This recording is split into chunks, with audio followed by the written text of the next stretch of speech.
on IronOverload.io hardcore episode 75 coming your way. Today we're going to talk about 2024 updated Andarine S-4 SARMS Revisited. Now, this is one of the most interesting SARMs out there. It's got a lot of interesting little unique things about it. And for some people, it's one of their favorite SARMs. For some people, they can't stand it. They can't stand the side effects, especially the vision side effects. That's the one that people can't stand. And I have experience with S4. I definitely know what it's all about. So we're going to kind of go over that in this podcast, Mobster and I. So look, it's a SARM, selective androgen receptor modulator, pure and simple. It's known as S4, but the full name is S-40503. And it was developed by the Japanese pharmaceutical company Kaken Pharmaceuticals. It was aimed at treating osteoporosis, as most of these SARMs are designed for things like that, muscle wasting, trying to find something that is more effective than the existing drugs or hormones with less side effects. It was picked up by bodybuilders and gym rats over the past decades. And it was the nice thing about S4, and I've used it, is this stuff is really strong. This stuff is really, really strong, but it's quick also to act in the body. So you can get on this stuff and be really surprised at the benefits that it has. And I think a lot of bodybuilders liked it for that reason. A lot of powerlifters even liked it. A lot of gym rats out there liked it. Obviously, it's banned across the organizations. And we've seen guys and, use these SARMs in all kinds of sports and get caught over the years as well. And Andarine was definitely one of them. And some people, compare Andarine to an oral steroid like, Anavar or T-Vol or Winstrol or something like that. But it is not a steroid. I don't really compare it to one of the to a steroid at all. When I definitely used it. So, let's talk about how it works a little bit. I'm bringing Mobster here. So Andarine binds very well to the androgen receptors, bone and muscle. And it has amazing effects as well on fat loss. So you can eat in a deficit, still gain strength, still gain lean muscle, and still lose body fat together. So it's considered low on the anabolic scale, high on the androgenic scale of SARMs. And when androgenic hormones or SARMs attach to the androgen receptors in your adipose tissue or fat, they trigger fat oxidation. So that might be a little secret to why S4 is more effective than some of the other SARMs, and definitely more effective than anabolic steroids when it comes to cutting body fat. Another thing that S4 does well is selective.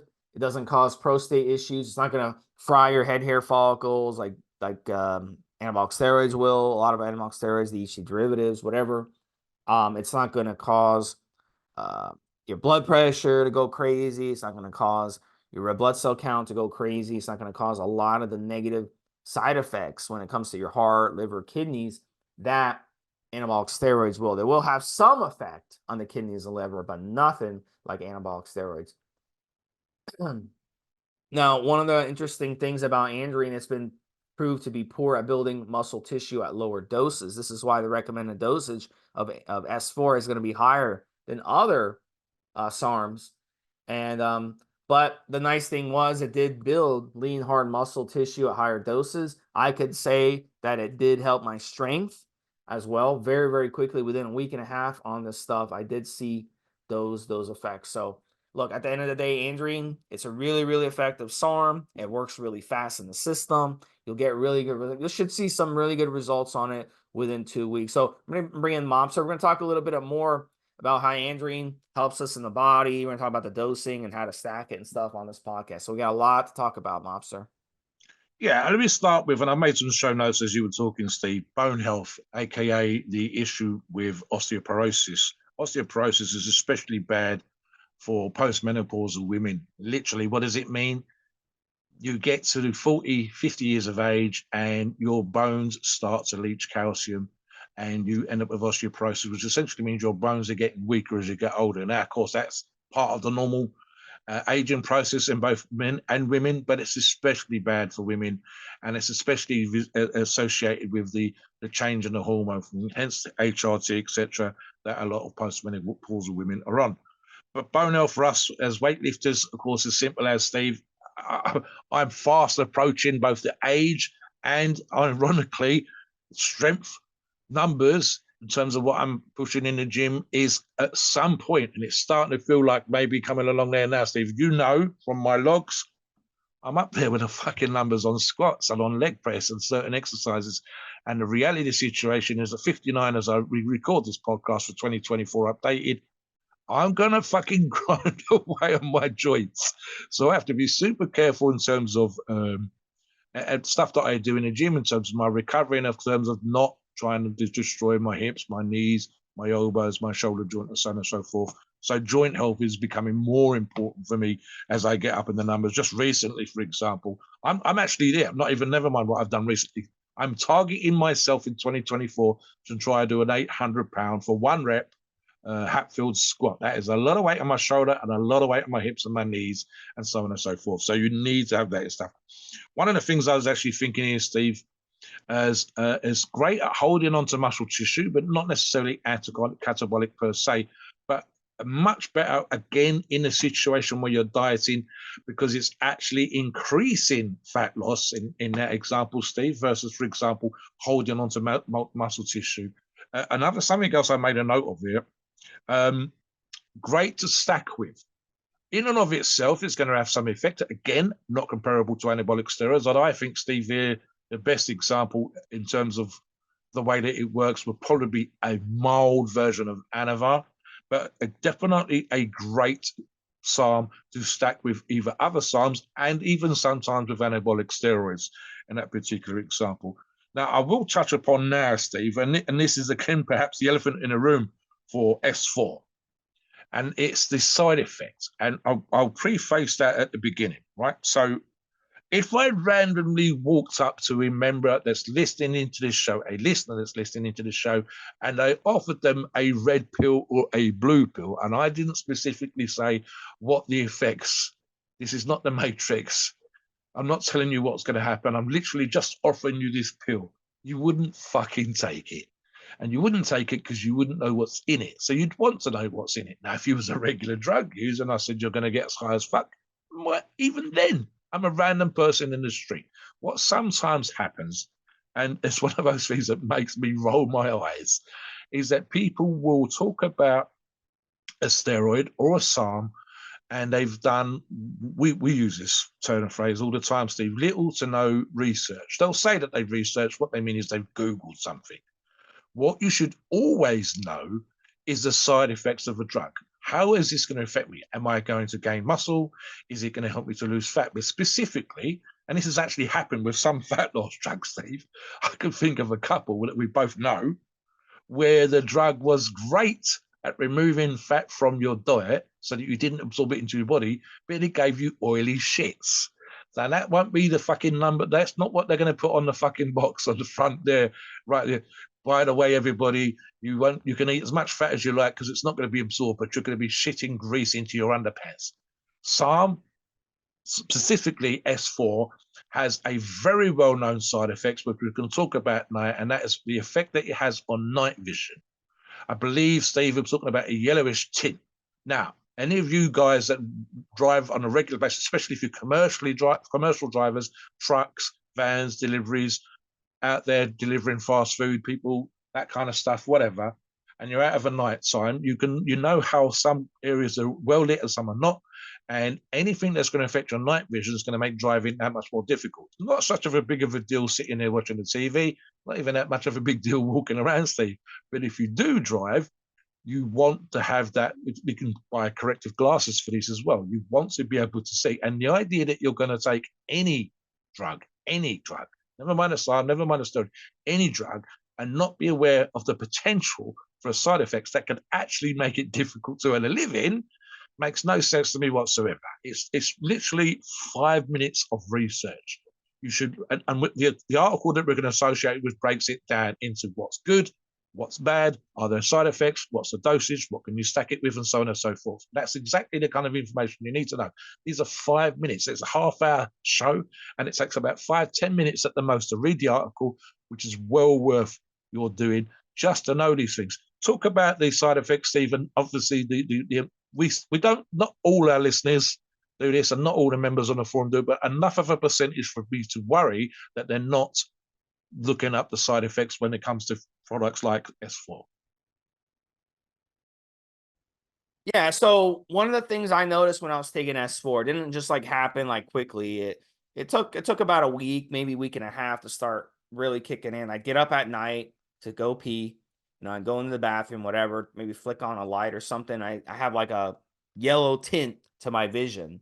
And also at night driving with lights, the lights would look weird. It was affecting my vision at night. So look, my advice is, if you drive a lot at night, then I would stay away from S4, because the vision side effects are definitely real. And I ran S4 50 milligrams. I ran at 75 milligrams. And what happens is, if you stop using it after about 3 or 4 days, the vision issues will eventually go away. But in the meantime, it's going to be there. You're going to have some of these vision issues that are definitely going to be a factor. So you can really, really expect, and that's the real big negative about using S4, is definitely those vision issues for sure.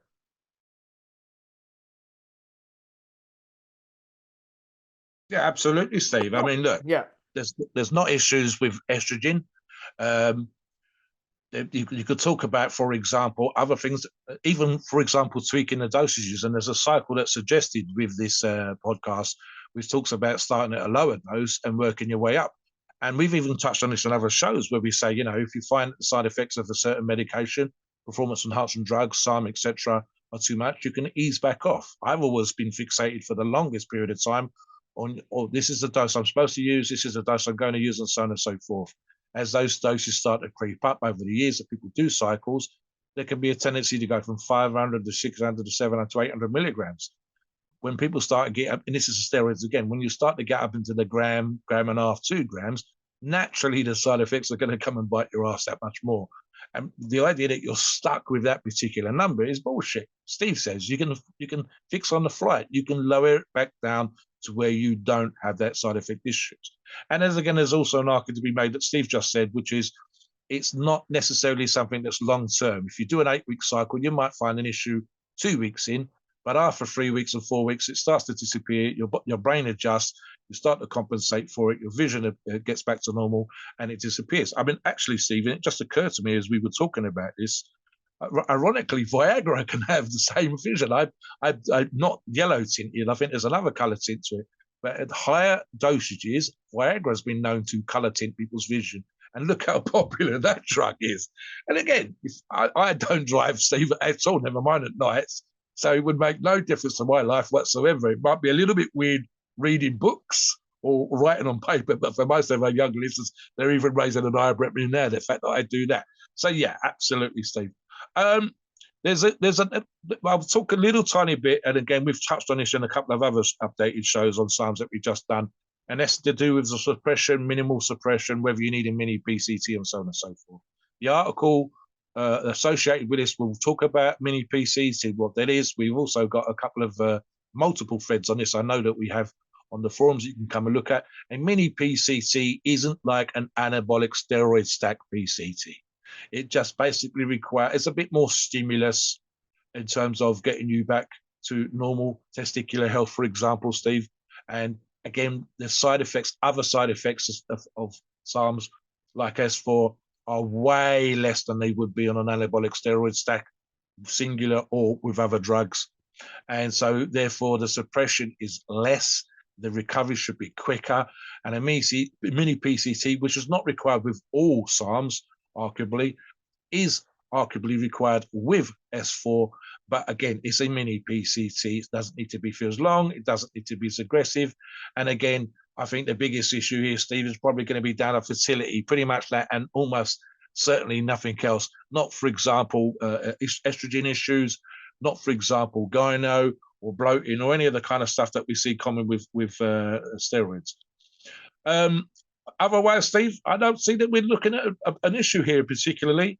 What about stacking? What would you stack with, and what sort of dosages would you run if you was using S4?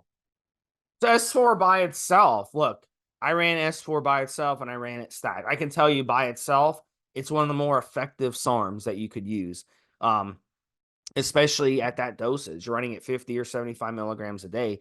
The standard dose is going to be 50 milligrams. Back in those days when I ran S4, probably about 10 years ago, guys are running it higher. They're running at 75 milligrams. Now guys seem to be more stuck at, just run at 50 milligrams. So, I think if you run it by itself, you'll be very impressed for, 8 weeks, 12 weeks, and you'll really see some good results by itself.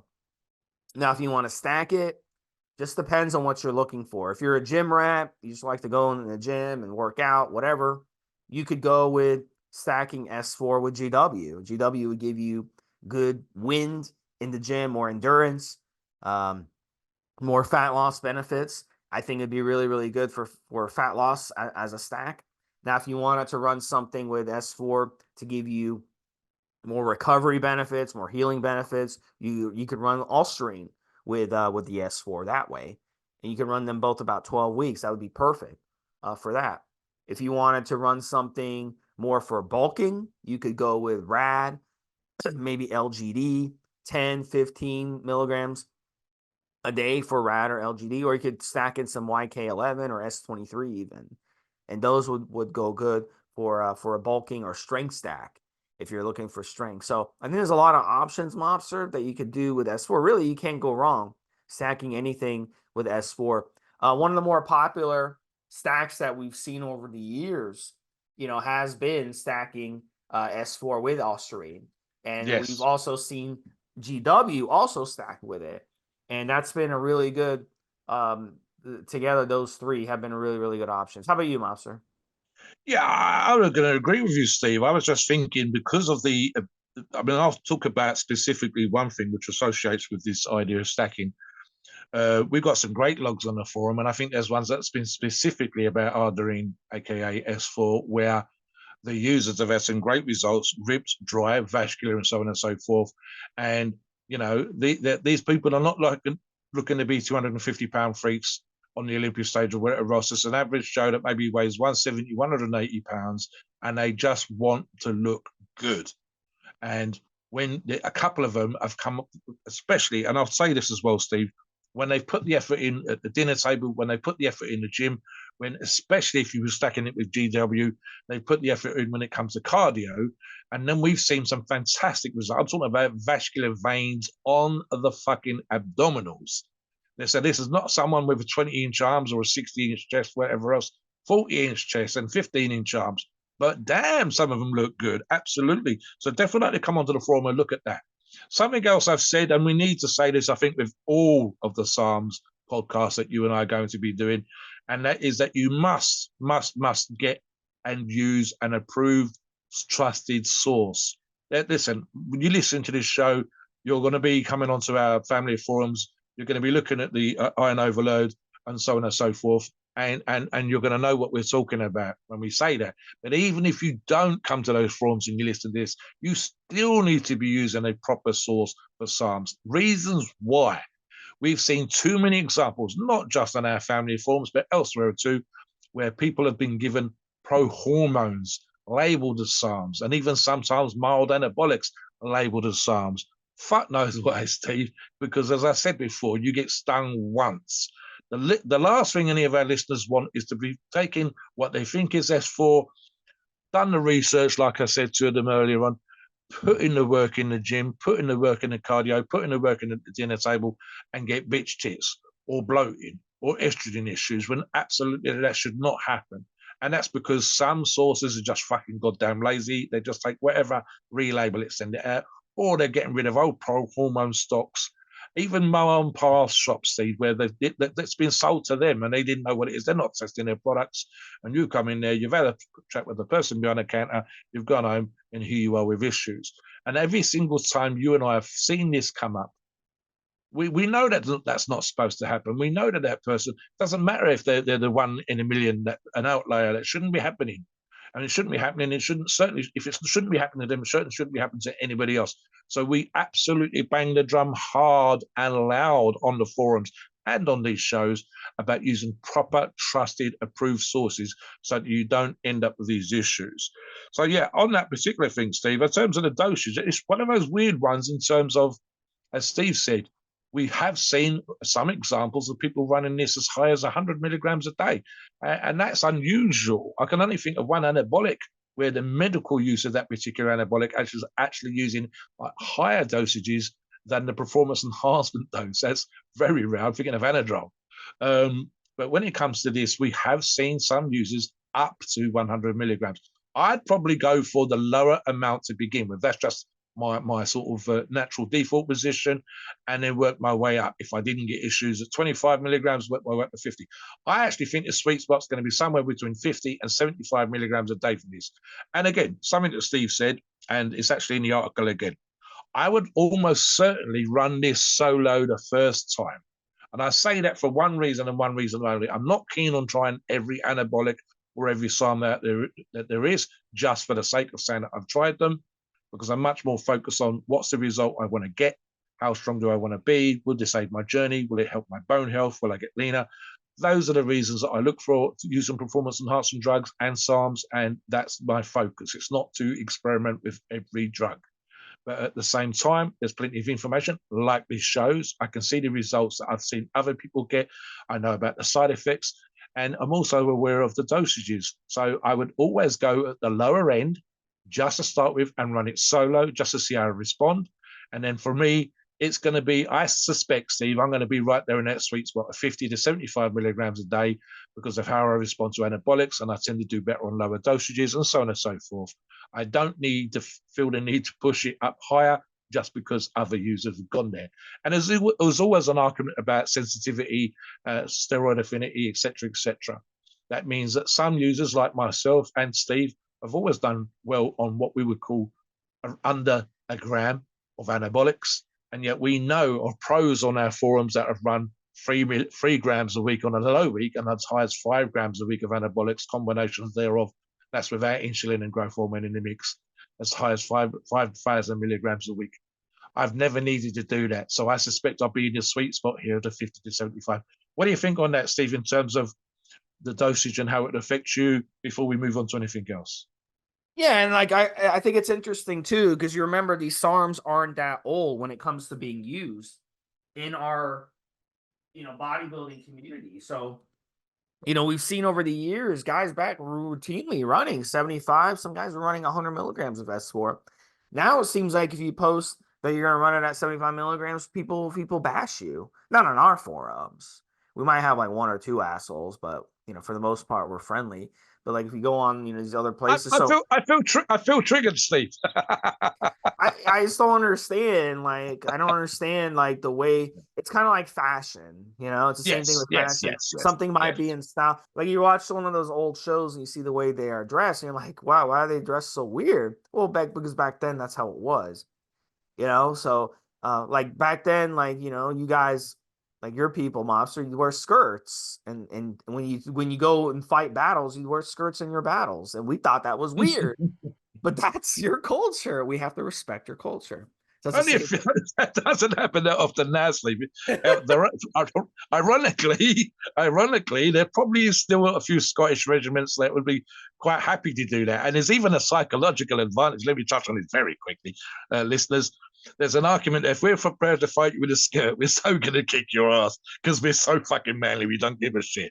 But yeah, I think it's more symbolic now than it is anything else because of the various things that can happen to you when you're on the battlefield. So yeah, it'd be probably more ceremonial than a reality. Although I guarantee there's some Scottish regiment out there somewhere, and the fella's trying to fucking play his bagpipes for a gas mask. But that's by the by.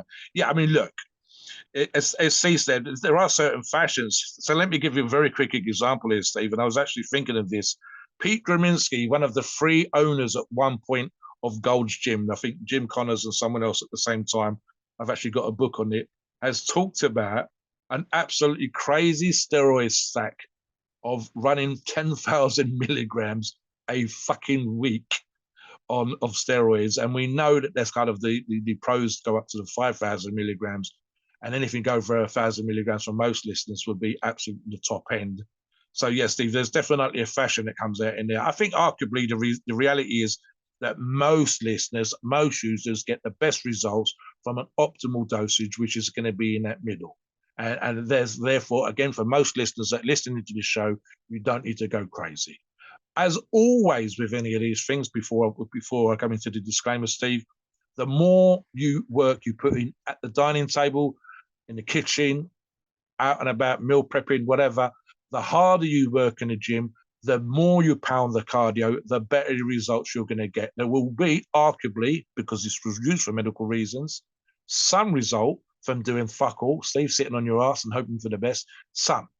But you will get way better results if you work harder, diet harder, kill the cardio. Absolutely. And again, come onto our forums and check it out. There are examples on there, as I said already, Steve, of logs where the individual that's running S4 has looked fucking amazing. For the absolute average person to see this physique would be blown the fuck away. It looks like one of those perfume models they use for Gucci and Dolce Gabbana and whatever else, Steve, with the vascular tight waist and the abs and the veins going into the groin and all that kind of fucking great stuff. Steve. I like S-4 a lot. I really do. I thought it was one of the better SARMs that I've run, but I don't like the vision side effects. Yeah, absolutely. So that's why I personally won't run it again. But like some of you out there, you're gonna like it a lot and you're gonna want to run it. And it's a lot of these stacks out there that are being marketed. They include S4 cutting stacks, powerlifting stacks. I see S4 included a lot, so it's definitely popular out there with a lot of people. But if like I said, the vision issues are a real thing, and I'm just not. I don't like the vision issues that it gave me. Let me reiterate that last point there, Steve, just before we finish. And I mentioned, I made a big deal of it earlier on, and I make a big deal of it at the finish. You need to know any anabolic, any SARM, any peptide. If there's a side effects, I want the listener to have done their research and know about these things. I only find it tiny bit irritating when people suddenly go, well, I'm doing S4 and I didn't realize, what motherfucker, you didn't find this drug at the top of Jack and the Beanstalk. You didn't go out there and find it in the street. You didn't fall from the sky and land in your lap. You had to go out and pay for it. Your buddy recommended it. The dealer at the gym sorted for you, etc., etc., etc. You should know. So it's not that there is an issue with the side effect per se. It's that they didn't know that there was going to be an issue, and you should know. It is, after all, something that we do in these shows. We talk about these things. We always make sure to include that information. We certainly make sure to include that information in the articles and again on the forums. And it's slightly annoying when you don't know, so you should know.